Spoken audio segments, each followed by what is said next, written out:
Tuhan, nama-Mu adalah nama yang kami sembah, nama yang berkuasa atas segala nama. Hari ini kami datang dengan segala kerendahan hati kami Tuhan, karena Engkaulah jawaban atas seluruh kehidupan kami. Berbicaralah Tuhan lewat kuasa Roh Kudus-Mu. Pakailah mulut lidah hamba-Mu Tuhan, menyampaikan isi hati-Mu untuk kami semua, sehingga kami yang mendengar firman-Mu beroleh kesegaran, kesembuhan, pemulihan, bahkan kebangkitan ya Tuhan. Kami serahkan waktu yang indah ini dalam kendali kuasa, hikmat dan pimpinan Roh Kudus-Mu. Engkau ambil alih saat ini Tuhan, supaya kami semua boleh Tuhan, ketika kami keluar dari tempat ini Tuhan, menjadi pribadi yang sudah diubahkan oleh Tuhan, sehingga hidup kami Bapa lebih lagi menyenangkan hati Tuhan. Kami siap mendengar firman-Mu. Bapak Ibu yang siap mendengar firman Tuhan, katakan amin. Silakan duduk. Shalom. Senang bisa ada di tengah-tengah Bapak Ibu untuk bersama-sama kita diberkati lewat kebenaran firman Tuhan. Seperti judul yang sudah diberikan, kita akan melihat dari Galatia 3 ayat 1 sampai ayat yang ke-14 ya. Puji Tuhan. Galatia 3 ayat 1 sampai 14. Bapak Ibu sudah ketemu? Ya, kalau sudah ketemu, gak apa-apa ya, kita bangkit berdiri sekali lagi supaya firman Tuhan ini boleh memberkati kita. Saya akan baca ayat pertama, Bapak Ibu akan baca ayat kedua, dan seterusnya. Hai orang-orang Galatia yang bodoh, siapakah yang telah mempesona kamu? Bukankah Yesus Kristus yang disalibkan itu telah dilukiskan dengan terang di depanmu?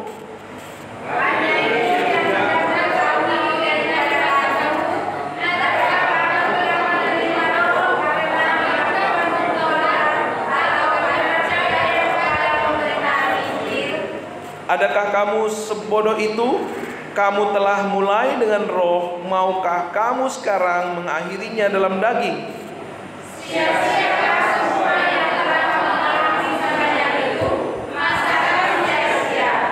Jadi bagaimana sekarang? Apakah Ia yang menganugerahkan roh kepada kamu dengan berlimpah-limpah, dan yang melakukan mujizat di antara kamu berbuat demikian karena kamu telah melakukan hukum Taurat atau karena kamu percaya kepada pemberita Injil?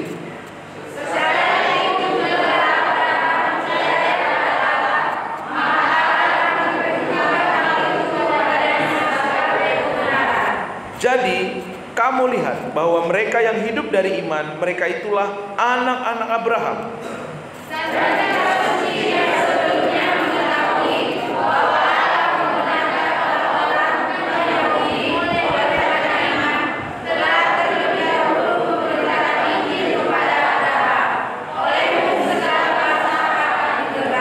Jadi mereka yang hidup dari iman, merekalah yang diberkati bersama-sama dengan Abraham yang beriman itu.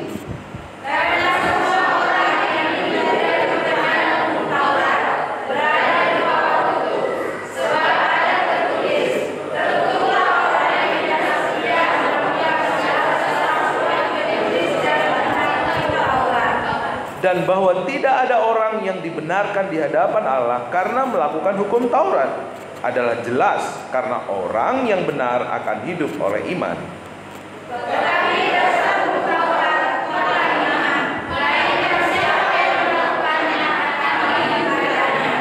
Kristus telah menebus kita dari kutuk hukum Taurat yang dengan jalan menjadi kutuk karena kita, sebab ada tertulis, terkutuklah orang yang digantung pada kayu salib.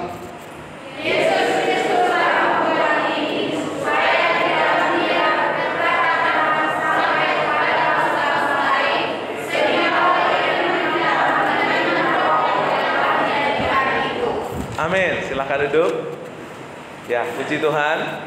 Judul khotbah hari ini adalah dibenarkan dan menjadi berkat. Pasti kita rindu menjadi berkat, dan pasti kita senang dibenarkan. Nah, hari ini kita melihat satu teguran yang keras kepada jemaat yang ada di Galatia. Paulus menegur mereka dengan keras. Dibilang, hai orang Galatia yang bodoh. Bagaimana kalau ada yang menegur jemaat gereja baptis Bojong Menteng ya, hai jemaat Bojong Menteng yang bodoh gitu, pasti gimana? Mungkin satu-satu keluar ya. Enggak. Tapi ini teguran yang sangat keras sekali. Hai orang Galatia yang bodoh. Kenapa Paulus menyebut orang Galatia yang bodoh? Karena sesuatu yang sangat berharga, sesuatu yang sangat fundament, sesuatu yang sangat esensi dalam iman kita mengikut Tuhan, orang Galatia lepaskan begitu saja. Orang Galatia sudah menerima kebenaran pemberitaan Injil lewat Paulus, tetapi waktu ada orang yang memberitakan pengajaran yang lain, mereka goyah. Apa itu? Yaitu kebenaran tentang iman. Ada pengajaran pada waktu itu yang mengajarkan kita ini dibenarkan karena kita melakukan hukum Taurat. Makanya di dalam ayat-ayat yang kita baca tadi selalu diulang-ulang. Dibenarkan oleh karena iman.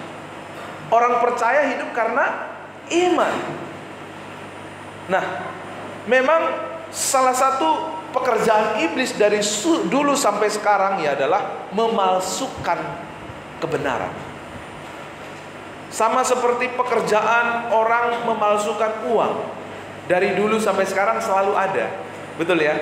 Di belahan dunia manapun selalu ada orang-orang yang berusaha memalsukan uang. Karena kalau kebenaran kita dipalsukan, sama seperti uang palsu. Pak Anto kalau saya kasih uang palsu 1 goni mau nggak Pak? Nggak laku Pak. Ngapain? Nyampah-nyampahin doang gitu ya. Demikian juga Bapak Ibu. Kalau kebenaran kita palsu, maka kebenaran kita itu nggak ada kuasanya. Seberapa banyak pun kita melayani, seberapa banyak pun kita berbuat baik, seberapa banyak pun kita berdoa, tapi kalau enggak berdasarkan kebenaran, semuanya tidak ada gunanya. Semuanya tidak ada kuasanya. Oleh sebab itu pekerjaan iblis yang terus menerus tidak berubah dulu sampai sekarang adalah memalsukan kebenaran. Nah, orang Galatia ini mereka sudah menerima kebenaran lewat pemberitaan Paulus. Tapi pada akhirnya mereka mempercayai sesuatu yang salah. Mereka mempercayai sesuatu yang salah. Apa itu? Yaitu kebenaran tentang Injil. Saya mau tanya Bapak Ibu yang ada di sini, siapa di sini yang percaya dia adalah orang benar? Ada? Siapa di sini yang percaya orang yang dibenarkan? Ya, 1 orang saja ya, 2 orang ya, orang yang dibenarkan ya. Nah, saya ubah pertanyaannya. Jawab jujur ya Bapak Ibu ya. Tapi jawabnya di dalam hati aja lah, supaya jangan malu-maluin gitu ya. Tapi janji tunjuk dalam hati ya, tunjuk tangannya di hati gitu ya. Bagaimana bisa Bapak Ibu dibenarkan atau diselamatkan? Biasanya ada 3 jawabannya. Bapak Ibu boleh pilih yang mana ya. Yang pertama, saya melakukan yang terbaik untuk berusaha menjadi orang Kristen yang baik. Itu yang pertama. Yang kedua, saya percaya pada Tuhan dan berusaha untuk melakukan kehendak-Nya. Kedengaran bagus sekali. Yang ketiga lebih bagus. Saya percaya Tuhan dengan segenap hati saya. Bapak Ibu pilih yang mana? Atau ada pilihan yang lain yang jawabannya nggak ada di sini ya? Sebenarnya ketiga-tiga ini bukan jawaban Alkitabiah. Yang pertama, saya melakukan yang terbaik untuk berusaha menjadi orang Kristen yang baik. Itulah konsep keselamatan karena perbuatan manusia. Kalau kita memegang prinsip kebenaran seperti ini, maka kita nggak akan pernah jadi orang benar.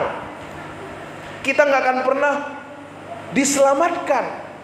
Lalu yang kedua, saya percaya bahwa Tuhan dan berusaha untuk melakukan kehendak-Nya.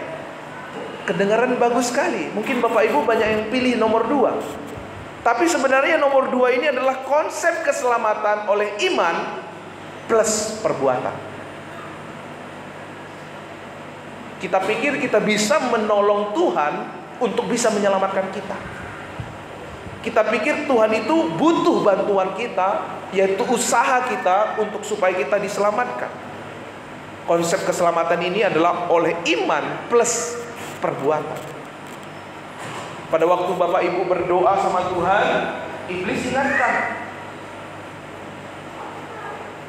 Ibu rindu, sekarang kamu berdoa. Tadi aja ngapain kamu? Mulutnya ngomong apa tadi? Mulai Ibu rindu mulai goyah. Iya juga ya. Tadi saya ngomongnya nggak benar di belakang, misalnya ya Bu ya. Ngomongnya nggak benar di belakang. Sekarang saya berdoa minta kepada Tuhan. Kita menjadi goyah. Kita mulai nggak yakin dengan apa yang kita doakan. Kalau kita nggak yakin dengan apa yang kita doakan, bagaimana kita bisa melihat jawaban doa? Nggak mungkin bisa. Makanya iman seperti nomor 2 ini bukan iman yang Tuhan kehendaki. Kalau begitu pasti yang ketiga. Mungkin Bapak Ibu berkata pasti yang ketiga. Nah, saya percaya Tuhan dengan segenap hati saya.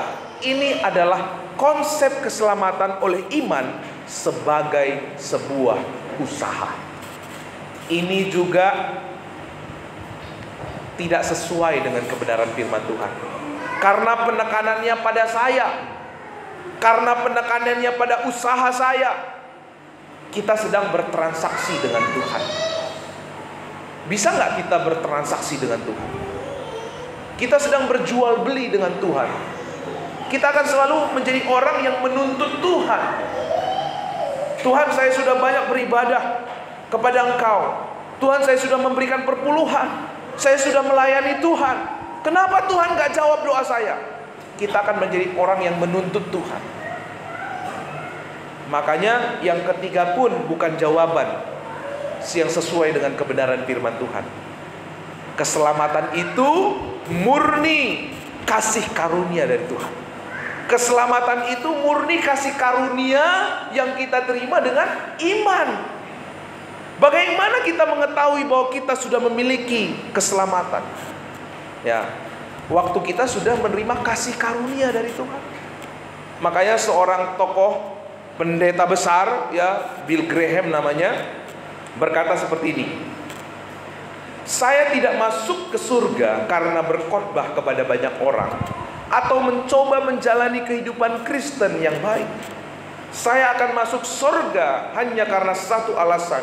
Bertahun-tahun yang lalu saya menaruh iman dan percaya saya kepada Yesus yang mati di atas kayu salib, mengampuni dan bangkit dari maut, kembali memberikan dan bangkit kembali untuk memberikan hidup yang kekal. Jadi keselamatan itu adalah anugerah. Beda dengan yang ketiga tadi. Yang ketiga tadi masih berfokus tentang apa yang kita lakukan. Itu hanya agama. Kekristenan level agama tidak bisa menyelamatkan. Kekristenan level agama tidak ada kuasanya. Yang ketiga tadi tidak disebutkan dengan Tuhan siapa dia percaya dan apa yang Tuhan lakukan buat dirinya. Makanya Bapak Ibu, inti Injil itu bukan boleh atau tidak boleh.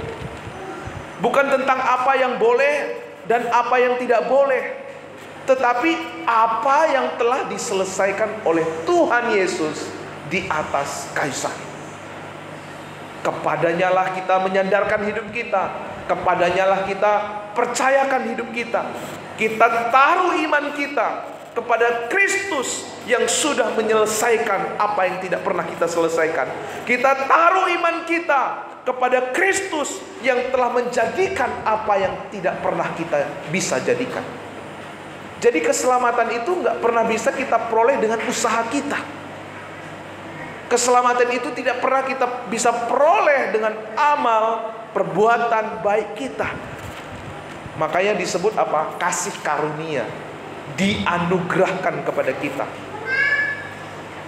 Makanya waktu Tuhan Yesus mati di atas kayu salib, perkataan terakhir yang Yesus sampaikan apa, Bapak Ibu? Siapa yang ingat? Perkataan terakhir yang Yesus sampaikan waktu di atas kayu salib apa, Mas? Amin. Memang Tuhan sebenarnya. Dia bilang apa? Sudah selesai. Tetelestai. Sudah selesai. Di atas kayu salib dia sudah menyelesaikan apa yang tidak pernah kita selesaikan, yaitu apa? Masalah dosa kita. Dia mati untuk menanggung. Dia menyediakan semua yang kita butuhkan.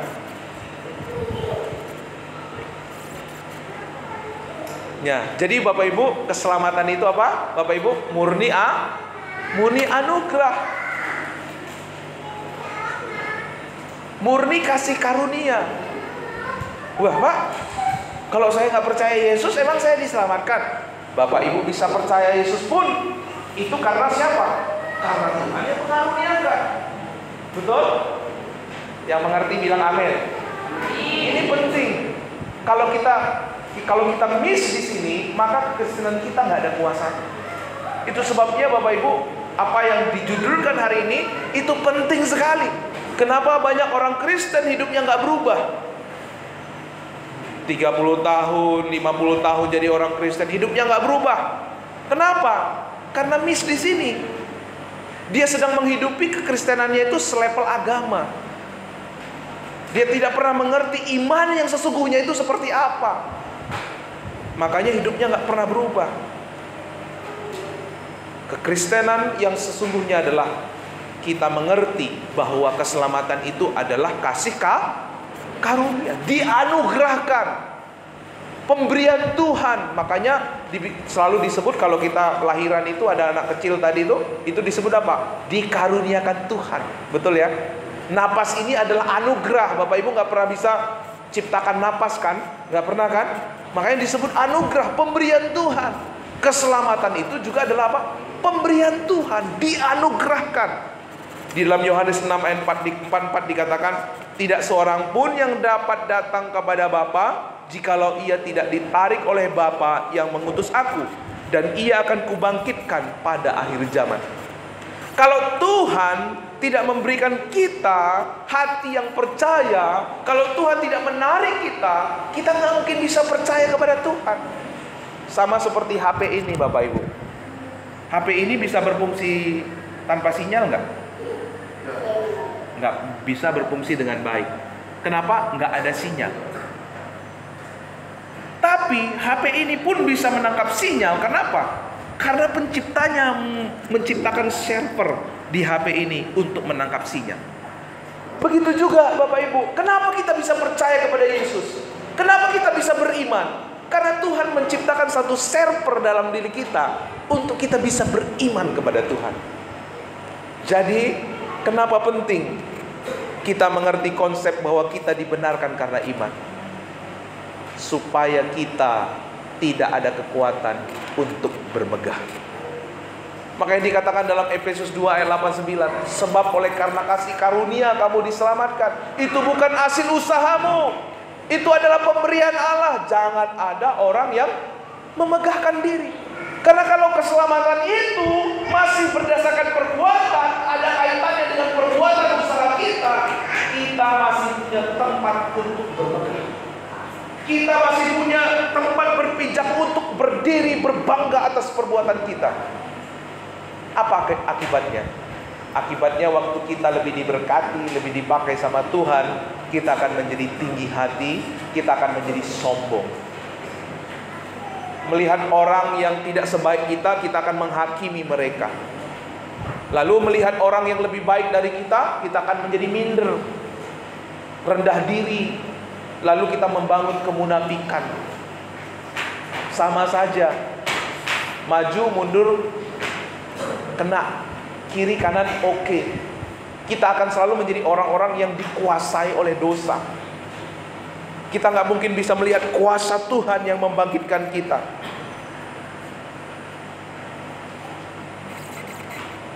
Tuhan memberi kita anugerah iman untuk menerima semua yang Tuhan janjikan.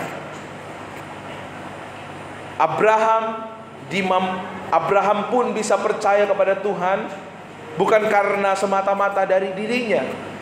Abraham bisa percaya kepada Tuhan karena Tuhan menganugerahkan iman kepada Abraham. Makanya hari ini Bapak Ibu Saudara, ingat, keselamatan murni anugerah.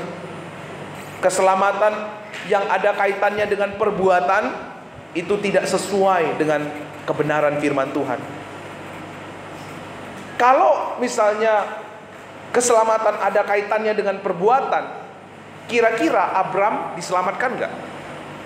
Kira-kira Abraham itu dibenarkan nggak? Nanti Bapak Ibu temukan jawabannya.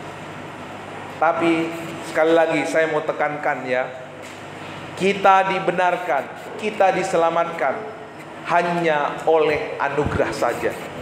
Bukan anugerah plus jasa. Bukan melalui iman plus perbuatan.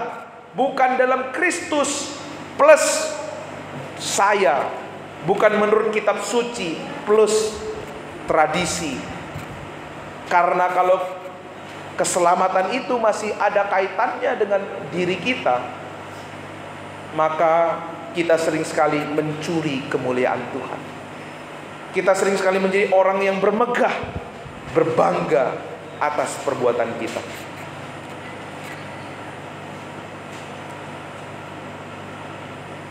Jadi waktu kita hari ini berdoa melayani Tuhan, bukan supaya kita dibenarkan Tuhan. Berapa banyak orang Kristen sampai hari ini mereka berbuat baik, mereka melayani supaya dibenarkan Tuhan. Kalau kita hidup seperti ini, kita akan capek sendiri. Kita akan letih sendiri. Karena manusia tidak pernah seorang pun di antara kita yang sempurna, bisa sempurna melakukan hukum Taurat. Ada di sini yang bisa sempurna melakukan hukum Taurat? Kalau ada, berarti kita harus belajar dari dia ya. Nah, tidak ada. Abraham pun tidak bisa benar karena perbuatannya. Abraham bisa layak bukan karena perbuatannya, tapi karena apa? Karena iman. Hari ini kita beribadah, memuji Tuhan, memberi persembahan, melayani, semata-mata kita lakukan karena apa? Karena ungkapan syukur, Bapak Ibu. Bilang dulu, karena ungkapan syukur saya melayani Tuhan hari ini. Karena ucapan syukur saya beribadah hari ini. Amin. Bukan supaya Tuhan menjawab doa kita, bukan supaya kita mengubah Tuhan untuk baik sama kita. Tuhan itu sudah baik sama kita. Amin. Dia itu sudah menyediakan berkat buat kita. Karena itu kita beribadah kepada Dia. Karena itu, apa itu iman, Bapak Ibu? Siapa bisa menjelaskan di sini apa itu iman? Iman adalah dasar dari segala sesuatu yang kita lihat. Itu Ibrani 11. Tapi itu sebenarnya pendahuluan iman. Iman itu dikatakan di ayat yang ke-6. Iman itu percaya bahwa Allah ada dan memberi upah. Kalau kita percaya di sini ada Pak Jokowi, ya kan? Ada Pak Jokowi di sini, pasti semua nggak berani macam-macam kan? Semua pasti menarik perhatian Pak Jokowi kan? Nah, kalau kita percaya Allah ada di sini, berani nggak ada yang macam-macam? Berani nggak ada yang main-main? Berani nggak ada yang telat? Pasti semuanya penuh ya. Udah jam 8 udah penuh gereja gitu kan? Karena apa? Ada Pak Jokowi gitu. Nah, yang hadir di gereja ini adalah lebih besar dari Pak Jokowi. Pasti kalau kita sungguh-sungguh percaya bahwa Tuhan ada di gereja ini, kita pasti memberikan yang terbaik untuk Tuhan. Tidak memberikan setengah-setengah. Pasti memberikan yang terbaik kepada Tuhan. Nah, itulah iman. Iman itu percaya bahwa Allah ada. Ia memperhatikan kita. Ia mengerti, Ia peduli. Makanya apa? Yesus datang ke dunia. Yesus datang ke dunia, mati untuk kita, menebus dosa kita, bangkit untuk kita, naik ke surga, menyediakan tempat buat kita. Jadi iman itu percaya bahwa Allah ada dan memberi upah. Karena itu kita selalu berpaling kepada Tuhan. Kita tidak mau berpaling kepada masalah kita. Kita tidak mau berpaling hanya kepada uang. Kita tidak mau berpaling hanya kepada hormat manusia. Tapi kita selalu berpaling kepada Tuhan. Karena di dalam Tuhan kita menemukan penerimaan. Karena di dalam Tuhan Dia sudah menyediakan semua yang kita perlukan. Karena di dalam Tuhan kita diterima apa adanya. Maka kita selalu akan berpaling kepada Tuhan. Kita tidak mau menyia-nyiakan waktu kita sedetik pun kepada yang lain yang sifatnya binasa. Kita akan selalu berpaling kepada Tuhan. Makanya lewat iman, posisi kita, manusia yang jatuh ke dalam dosa di Taman Eden, terputus dari Tuhan Allah, terpisah dari Tuhan Allah. Tapi lewat iman, kita menjadi berkenan kepada Allah. Kehidupan Taman Eden dipulihkan. Kenapa? Waktu manusia jatuh ke dalam dosa, terpisah dengan Allah, karena ada dosa yang memisah. Allah itu kudus, manusia itu dosa, nggak mungkin bisa bersatu. Tetapi lewat Yesus Kristus, Tuhan memulihkan hubungan kita kembali. Di satu sisi Tuhan mau menghukum kita karena Dia adalah Allah yang adil. Tapi kalau Tuhan menghukum kita, menghukum saudara dan saya, di mana kasih Tuhan? Tapi kalau Dia mengasihi kita, di mana keadilan Tuhan? Hikmat itu dinyatakan di kayu salib. Di kayu salib keadilan Allah dan kasih Allah dipertemukan. Dia mati karena Dia kasih kepada kita. Dia menanggung hukuman karena Dia adil. Di sanalah hikmat Allah dinyatakan. Makanya orang yang percaya kepada Yesus disebut sebagai orang yang dibenarkan. Karena apa? Hukuman kita, kutuk kita, pelanggaran kita, dosa kita sudah selesai 2023 tahun yang lalu. Amin. Dosa kita, penghukuman kita sudah selesai di belakang kita. Pak, kalau misalnya nih Pak, dosa Bapak sudah ditanggung, sudah selesai 2023 tahun yang lalu, perlu nggak kita pikul sampai sekarang Pak? Nggak perlu, karena Tuhan sudah menanggungnya. Dia sudah menyelesaikannya. Makanya dikatakan waktu Dia sebelum mati di atas kayu salib sudah selesai.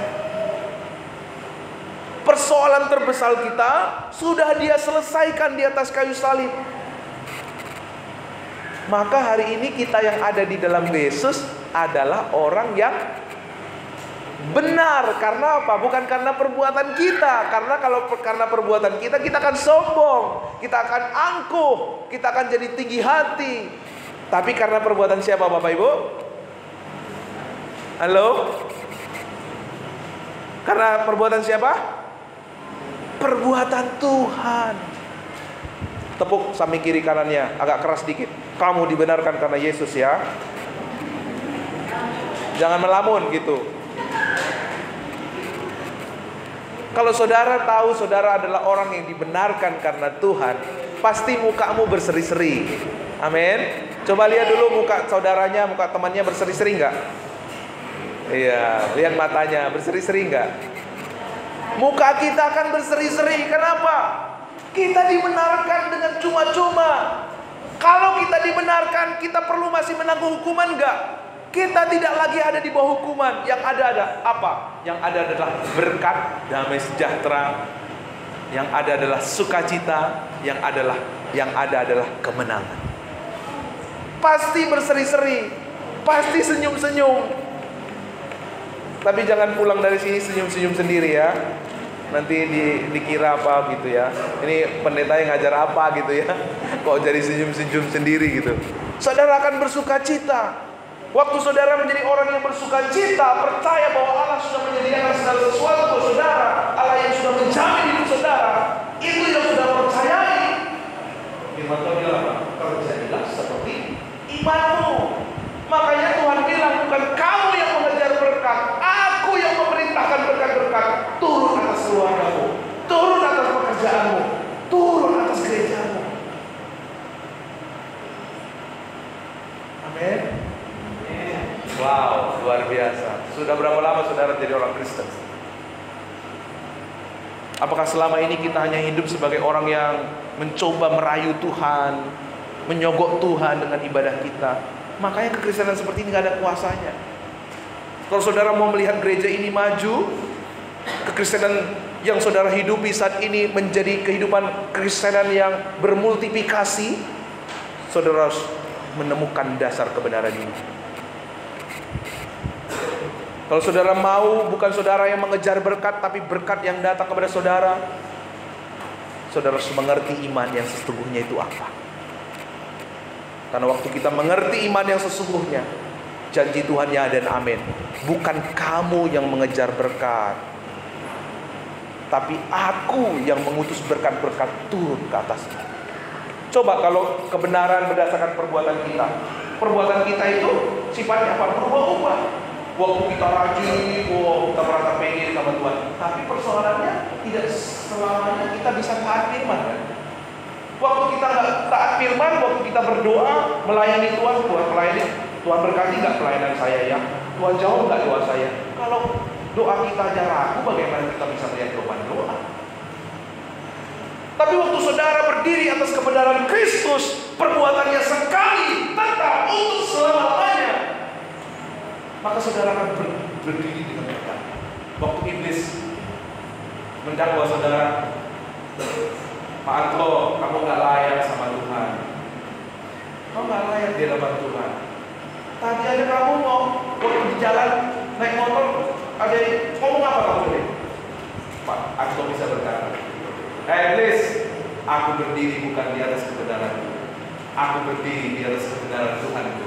Dosaku, kutukku, dia sudah tanggung di atas kayu salib. Hari ini aku berdiri sebagai orang benar. Langsung ikut iblis ya Pak.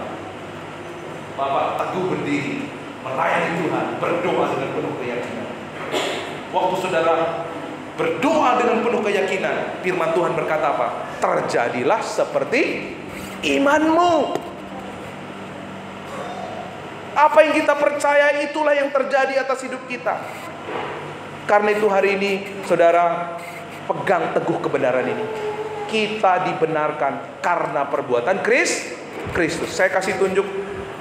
Di sini kita melihat sosok Abraham. Abraham itu Galatia 3:6, secara itu jugalah Abraham percaya kepada Allah, maka Allah memperhitungkan hal itu kepada sebagai apa?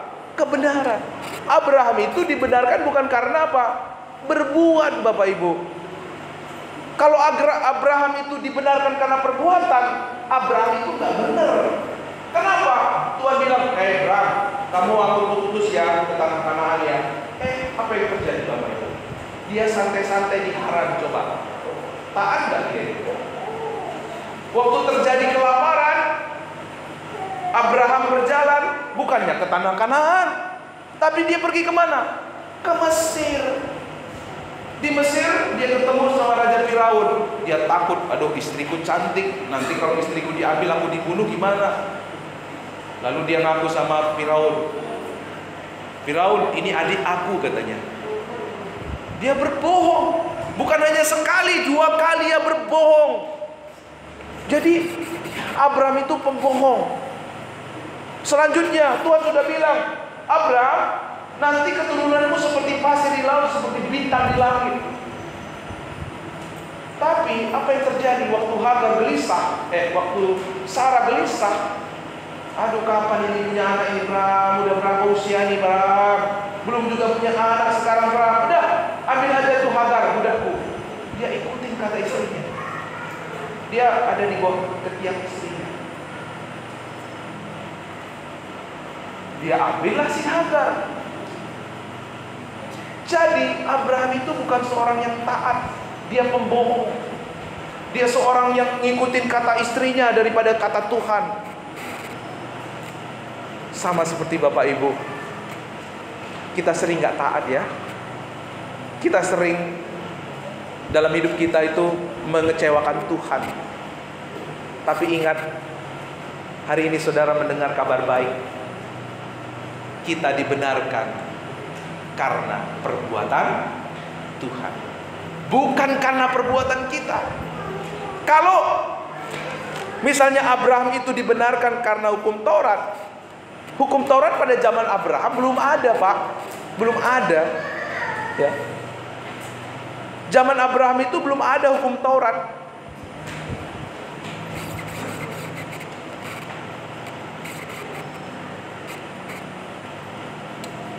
Hukum Taurat itu diberikan 400 tahun setelah zaman Musa. Abraham itu dipanggil di Kejadian 12, tapi hukum Taurat diberikan di Keluaran 20. Begitu juga mungkin Bapak Ibu bilang, oh sunat Pak, sunat. Sunat itu kan bagian dari hukum Taurat. Jadi Abraham itu dibenarkan karena sunat. Nah, dikatakan di Kejadian 15 ayat 6 itu, di Kejadian 15 ayat 6 itu Paulus si Abraham itu dibenarkan, tapi di pasal 17 baru ada perjanjian sunat. Jadi dengan sunat juga Abraham bukan dibenarkan dengan sunat, apalagi dengan hukum Taurat. Keselamatan itu murni karena percaya. Mungkin Bapak Ibu berkata, semudah itukah Pak untuk kita selamat? Semudah itukah Pak? Mudah buat saudara, tetapi tidak mudah buat Kristus. Mudah buat kita, tapi nggak mudah buat Bapa. Karena di atas kayu salib Ia harus merelakan anaknya yang tunggal, supaya setiap orang yang percaya kepadanya tidak binasa, melainkan beroleh hidup yang kekal. Mudah buat kita, makanya judulnya apa? Selalu disebut apa? Kabar baik. Makanya selalu disebut apa? Injil itu kabar baik. Kabar baiknya apa? Bahwa Tuhan sudah menyelesaikan dosa kita di atas kayu salib. Dia sudah menganugerah kepada kita apa yang tidak pernah bisa kita raih dengan usaha kita. Tuhan mau kita hari ini untuk hidup di bawah kasih karunia.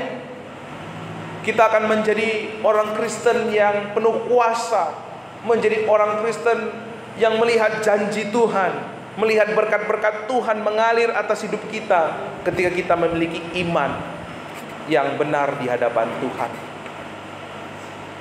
Mungkin Bapak Ibu berkata, Pak, nanti gimana Pak kalau orang tahu keselamatan itu murni karena iman, murni karena hanya percaya? Apakah nggak membuat orang nanti hidupnya semena-mena?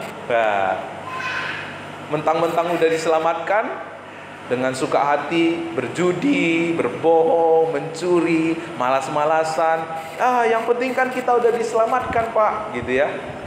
Nah, kalau itu yang dihidupi oleh orang itu, berarti dia tidak mengerti keselamatan yang sesungguhnya. Karena kalau prinsipnya begini Bapak Ibu, kalau kita percaya sesuatu yang benar, kita pasti melakukan yang benar juga. Kalau kita mempercayai sesuatu yang baik dan benar, kita pasti tidak betah dengan perbuatan yang salah. Betul? Kalau pohon akarnya baik, maka buahnya juga akan baik. Tapi kalau akarnya nggak benar, akarnya nggak baik, maka buahnya pun nggak mungkin bisa baik buah. Jadi, saudara, kebenaran, kalau kita mengaku sudah menerima kebenaran, tapi kita hidup masih di dalam dosa, hidup sesuka hati kita, itulah yang dinamakan dengan apa? Liberalisme. Liberalisme itu apa? Orang mengerti Tuhan itu kasih, tapi tanpa memegang kebenaran. Maka tidak mengubah kehidupan. Atau sebaliknya, orang mengerti kebenaran tapi tidak memegang kasih. Itu namanya legalisme. Kedua-dua ini nggak pernah bisa mengubah hidup. Yang bisa mengubah hidup apa? Ketika kita mengerti kebenaran, mengerti bahwa Allah itu adalah Allah yang adil, Allah yang benar. Lalu kita juga menerima kebenaran bahwa Allah itu adalah Allah kasih. Kita mengenal bahwa Dia adalah Allah yang benar dan Dia adalah Allah yang kasih. Itulah Injil. Kan begini ya Bapak Ibu ya. Nanti kalau tahu bahwa keselamatan itu cuma-cuma, takutnya ya, orang jadi sembrono, betul ya? Sembrono. Kamu ngapain kamu berjudi? Kan kita, yang penting kan kita udah diselamatkan Pak, udah percaya Yesus.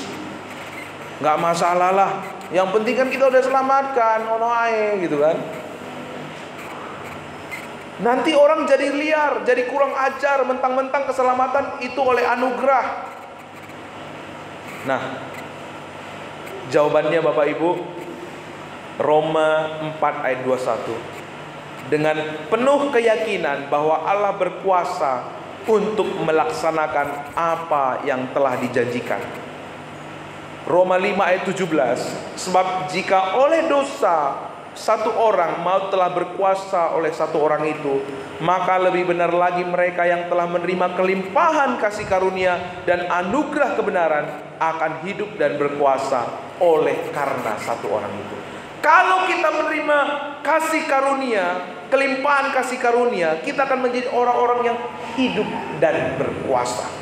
Berkuasa atas kebiasaan buruk, berkuasa atas dosa, berkuasa atas kelemahan tubuh kita.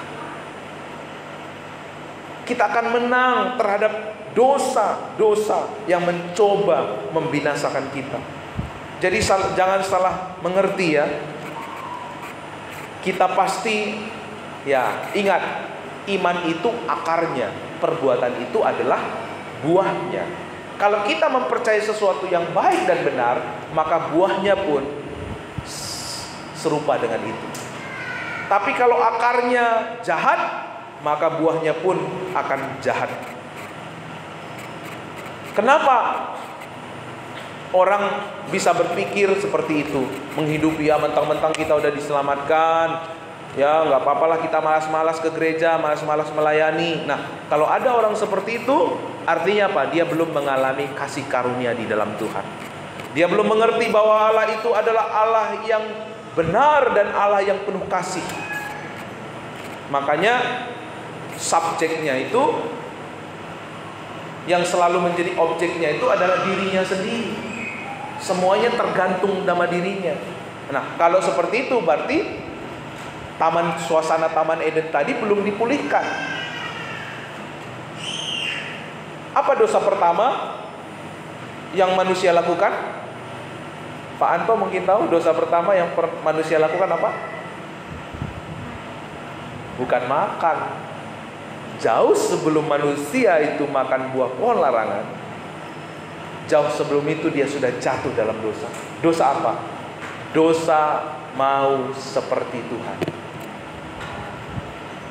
Itu dosa pertama. Nah, waktu kita mengerti iman itu sifatnya subjektif, iman itu sifatnya subjektif, kita sedang menjadi Tuhan atas diri kita sendiri. Kita akan selalu menggunakan Tuhan untuk kepentingan kita. Kita selalu akan menggunakan Tuhan untuk maksud kita. Orang mau beribadah sama Tuhan kenapa? Supaya Tuhan memberkati dia. Orang mau melayani Tuhan supaya apa? Supaya Tuhan memberkati rumah tangganya. Kita sedang menggunakan Tuhan untuk kepentingan kita. Sifatnya subjektif.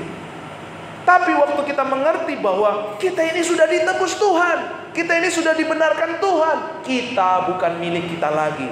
Tuhan sudah menyediakan menjamin segala berkat buat kita. Maka sifatnya bukan lagi subjektif. Kenapa? Karena kita tahu kita ini udah ditebus Tuhan, kita ini miliknya Tuhan. Maka hidup kita terserah Tuhan, hidup kita untuk memuliakan Tuhan, bukan lagi untuk mengejar berkat. Karena berkat sudah Tuhan selesaikan di atas kayu salib. Bukan supaya dibenarkan, karena Yesus sudah membenarkan kita. Maka waktu kita beribadah, melayani Tuhan, ibadah kita, pelayanan kita adalah pelayanan dan ibadah yang tulus, ikhlas, dan murni di hadapan Tuhan. Orang yang sudah mengerti konsep ini, ketika ia dikritik melayani Tuhan, dia tidak akan jadi marah. Amin. Kenapa orang marah udah melayani Tuhan capek-capek, terus nggak dipuji jadi marah gitu ya? Kenapa? Karena belum mengalami kasih karunia Tuhan.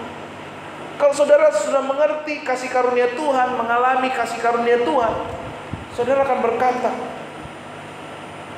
meskipun dipuji atau nggak dipuji, saya melayani Tuhan bukan untuk kamu nilai, bukan untuk kamu sanjung. Saya melayani Tuhan untuk kemuliaan nama Tuhan. Amin. Kita akan menjadi pribadi yang kuat, kokoh, dan tidak tergoyahkan. Kita pasti menjadi berkat. Kita pasti menjadi kesaksian. Orang-orang yang berkata, kok bisa ya di usianya itu ya, udah dididik, udah digituin, tapi kok kesetiaannya tidak pernah pudar, semangatnya tidak pernah lekang, senyumnya tetap memancar gitu ya. Saudara akan menjadi kesaksian. Tapi kalau saudara melayani, terus ada yang kritik, Pak jalannya Pak, nggak kayak gitu Pak, aku nggak mau layani lagi. Kapan saudara jadi berkatnya? Haleluya. Saudara mengerti? Kapan kita jadi berkatnya? Dikit-dikit ngambek, dikit-dikit ngutung. Kapan kita jadi berkatnya? Tapi waktu saudara sungguh-sungguh dibebaskan oleh kebenaran iman, saudara mengerti hidup ini adalah anugerah dari Tuhan. Saudara menghidupi anugerahnya. Saudara melayani untuk memuliakan Tuhan. Senyum saudara, semangat saudara menjadi kesaksian buat banyak orang. Abraham itu tidak sempurna, dia pembohong, dia tidak taat sama Tuhan, imannya tidak sempurna, sama seperti saudara dan saya. Tetapi kalau Abraham tiba di penghujung imannya, kalau Abraham hari ini kita kenal sebagai bapa orang percaya, itu karena kesetiaan Tuhan. Karena Abraham berdiri di atas kasih setia dan kebenaran Tuhan, makanya Abraham tiba di garis akhir hidupnya. Makanya di ayat 11 kita bisa baca, tidak ada orang yang dibenarkan di hadapan Allah karena melakukan hukum Taurat. Adalah jelas karena orang yang benar akan hidup oleh iman. Ayat 13, Kristus telah menebus kita dari kutuk hukum Taurat dengan jalan menjadi kutuk karena kita. Sebab ada tertulis, terkutuklah orang yang digantung pada hukum Taurat. 14, Yesus Kristus telah membuat ini supaya di dalam Dia berkat Abraham sampai kepada bangsa-bangsa lain, sehingga orang oleh iman kita menerima roh yang telah dijanjikannya. Disinilah letak gospel connectionnya ya, bahwa Tuhan yang membenarkan kita, Dia yang melayakkan kita, Dia yang menyempurnakan iman kita. Lewat Dia kita dibenarkan oleh Tuhan. Bapak Ibu, seorang pastor Tim Keller berkata seperti ini, semua agama dan semua filosofi dari dunia selalu berkata, kamu yang harus melakukan terlebih dahulu untuk berhubungan dengan Tuhan supaya berkenan dan diselamatkan. Tetapi kekristenan berkata tidak. Yesus Kristuslah yang datang ke dunia untuk menyelesaikan segala sesuatu yang tidak pernah bisa kita selesaikan dengan kekuatan kita. Yesus Kristus sudah menyelesaikan segala sesuatu. Rencana Tuhan dalam hidup kita tidak akan pernah gagal, karena anugerahnya yang akan menopang kita, kuasanya yang akan memampukan kita, penyertaannya yang akan mendampingi kita. Abraham tiba di penghujung kehidupan imannya. Karena apa? Karena dia berdiri di atas anugerah Tuhan. Karena dia menikmati kuasa Tuhan yang memampukan dia. Karena penyertaannya yang setia. Itulah yang mendampingi Abraham tiba di garis akhir hidupnya. Demikian Bapak Ibu, kita bisa menjadi kesaksian, kita bisa menjadi berkat, kita menjadi penyalur-penyalur berkat Tuhan yang baik saat kita hanya berdiri di atas dasar iman. Tidak ada kaitannya dengan perbuatan kita. Buah itu otomatis. Kalau iman kita benar, kepercayaan kita benar, maka buahnya otomatis mengikuti. Martin Luther berkata seperti ini, waktu aku melihat diri sendiri, aku tidak bisa melihat bagaimana mungkin aku diselamatkan. Tetapi ketika aku memandang pada karya Kristus, aku tidak bisa melihat kemungkinan aku binasa. Waktu kita melihat perbuatan kita, kita pasti goyah. Kita akan selalu ragu, bimbang. Tetapi waktu kita memandang karya salib Kristus, kita akan berdiri dengan teguh. Kita akan melihat ada kepastian. Di sana ada kemenangan, ada kekuatan yang Tuhan sudah kerjakan buat kita. Mari kita tunduk kepala.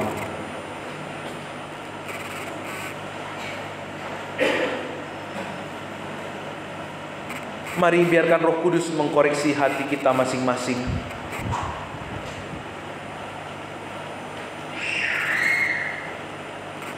Apakah selama ini saudara sudah menemukan kebenaran iman yang sesungguhnya? Apakah selama ini saudara masih mudah digoyahkan oleh situasi kondisi? Terlebih oleh karena perbuatan usahamu yang terbatas. Iblis akan selalu menggoyahkan kebenaran kita. Iblis akan selalu mencoba terus bekerja agar kita goyah, sehingga apa yang kita yakini tidak sesuai dengan kebenaran firman Tuhan. Apakah di waktu-waktu yang lalu saudara masih percaya bahwa keselamatan itu iman plus perbuatan? Apakah di waktu-waktu yang lalu saudara masih meyakini, memegang teguh satu keyakinan bahwa saya selamat karena saya percaya?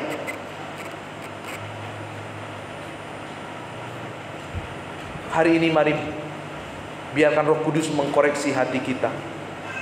Karena keselamatan itu hanya oleh kasih karunia di dalam iman kepada Yesus Kristus.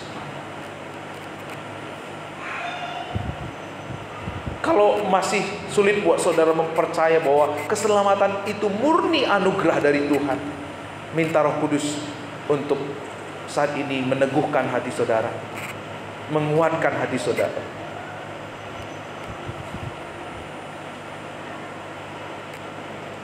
Karena yang hanya bisa menibakan kita di penghujung kehidupan iman kita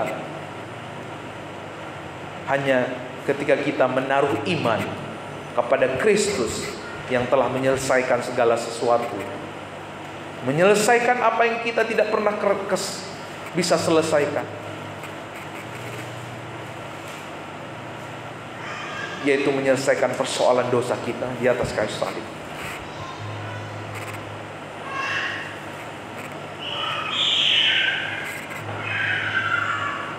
Tuhan, biar hari ini Kau berbicara kepada kami.